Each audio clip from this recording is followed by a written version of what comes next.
Hello guys! Welcome ulit sa panibago nating video tutorial. Yung ituturo ko dito sa video na to guys is very quick lang, okay? Sobrang iksi lang ng video na to. Kasi yung ituturo ko lang is kung paano gumawa ng template link, okay? Alam kong ilan na sa inyo is marunong na gumawa ng template link. And then again, ina-assume ko pa rin na may iba pa rin dito na hindi pa rin alam. As in, zero knowledge and then wala talagang experience ko paano talaga gamitin yung Canva, okay? So, okay, yung gagawin natin is kung paano gumawa ng template link. Ano ba yung template link, guys? Yung template link is, yun yung binibigay natin sa clients natin kapag nag-a-avail sila ng mga digital products natin. Bakit ba template link yung dapat nating ibigay?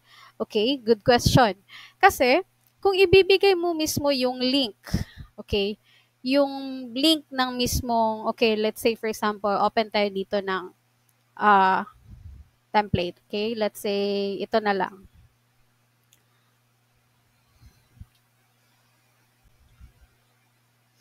Okay?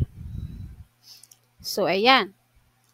So, let's say, ito na yung gawa mong template. And then, nag-avail si client sa'yo, gustong mag-avail si client ng template na editable link. So, dati kasi, akala ko, yung ibibigay natin is yung share and then collaboration link. And then, anyone with the link, tapos ika-copy lang natin link. No pala. 'Di ba? Kasi when we say collaboration link, meaning nagwo-work kayo together. So, kung ibibigay mo sa client mo yung collaboration link, kung ano yung changes na ginagawa niya is change din sa end mo. Okay? So, may iba akong nakikita na other digital sellers or creator na sinasabi nila sa post nila na yung parang important note, sinasabi nila na please make a copy before editing the template. Parang ganon. So, dati yun yung ginagawa ko nga. So, since tinuruan ako ni Miss A kung paano yung template link lang yung i-share para hindi magagalaw yung mismong template mo. Para kahit i-change siya ni client, walang mangyayari sa original na template. Okay? So, paano ba gawin yung template link?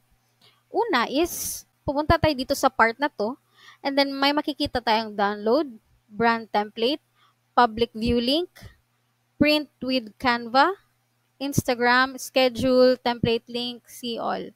So, ito ang template link. So, ito yung gagamitin natin or ito yung ibibigay natin sa client natin in order para free nilang ma-modify yung template without the original template being affected. Okay? So, click natin yung template link. Then, may nakalagay dito na, anyone with the link can use this design as a template.